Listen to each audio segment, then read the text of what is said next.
जीवन में व्यक्ति सफल होगा या असफल, जीवन में अधिक परिश्रम करने के बाद भी असफलता मिलती है तो उसका क्या कारण है।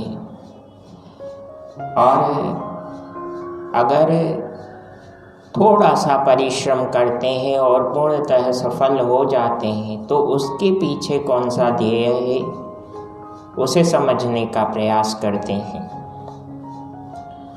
सर्वप्रथम हमारी सफलता और असफलता के कुछ सूक्ष्म बिंदु, very slight and minor reasons होते हैं, जो कई बार हम समझने का या तो प्रयास नहीं करते या तो फिर हंसी मजाक में उन्हें टाल देते हैं। प्रायः हमारा ध्यान उन बातों पर नहीं जाता।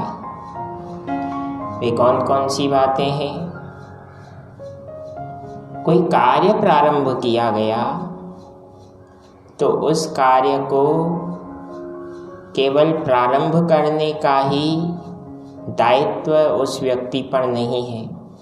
आपने जीवन में XYZ जो भी कार्य शुरू किया,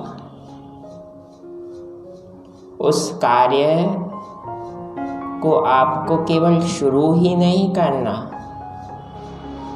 ऐसा नहीं कि आप कार्य शुरू करके उसे बीच में ही छोड़ दें, नहीं, उसे आपको अंजाम तक पहुंचाना है। और अंजाम क्या है? सफलता। जीवन में सफलता के बिना और सफलता के अलावा और कोई लक्ष्य होता ही नहीं है। व्यापारी के लिए सफलता का मूल कारण अपने व्यापार को बढ़ाना होता है। नौकरी पेशा करने वाले व्यक्ति के लिए निरंतर प्रमोशन लेकर, अधिक कार्य करके अपने बुद्धि और सामर्थ्य का, गुण का प्रयोग करते हुए उच्च पद पर पहुंचना ही उस नौकरी पेशा करने वाले व्यक्ति का लक्ष्य होता है। और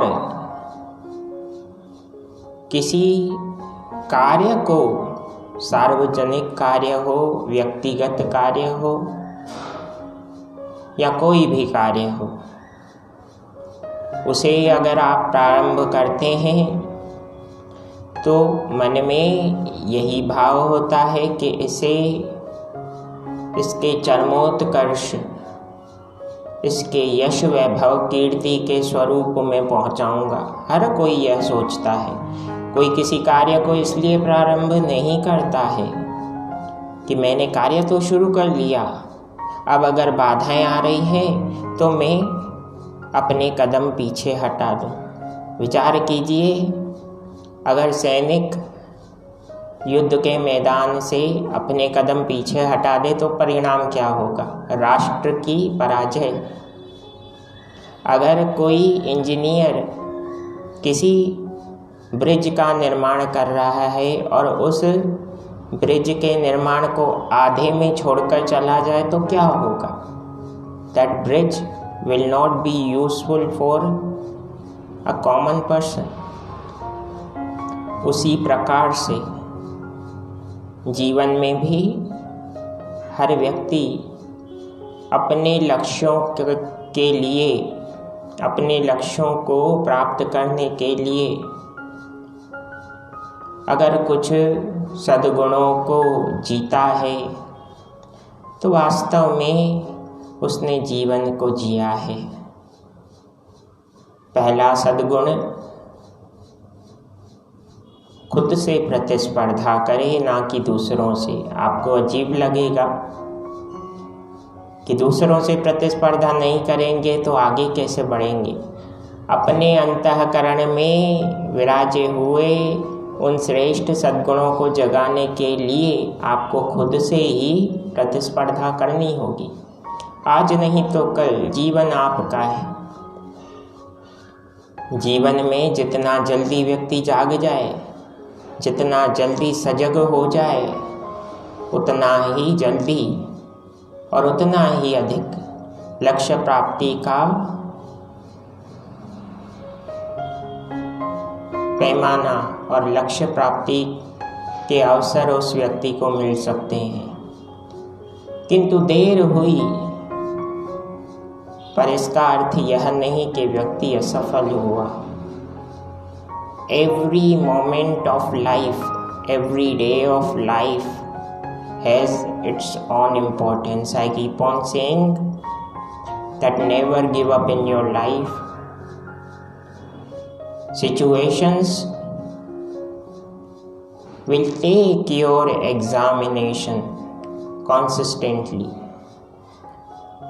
But once you surrender before the situation, that means we declared ourselves failure. We need to be victorious. We don't need to be failure in our life. आपके जीवन में लक्ष्य क्या है वो आपको निर्धारित करना है, कोई और नहीं निर्धारित करेगा। ईश्वर का स्वरूप, ईश्वर की प्रेरणा हमारा मार्गदर्शन कर सकती है, किंतु जैसा कि भगवत गीता में कहा गया कि कर्म तो आपको करना पड़ेगा, परिणाम उस कर्म के निष्ठा और सफलता के अनुपात पर निर्भर करता है। इसलिए आज के इस विचार विमर्श को अगर हम उपसंहार की ओर ले जाएं तो यही भाव कि आप अपने जीवन के स्वामी हैं और यह ताज आपको भगवान ने खुद दिया है, किसी और ने नहीं। So never surrender before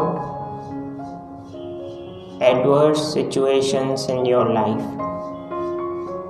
जय सिया राम, जय जय हनुमान। प्रसन्न रहें, आनंदित रहें। प्रणाम।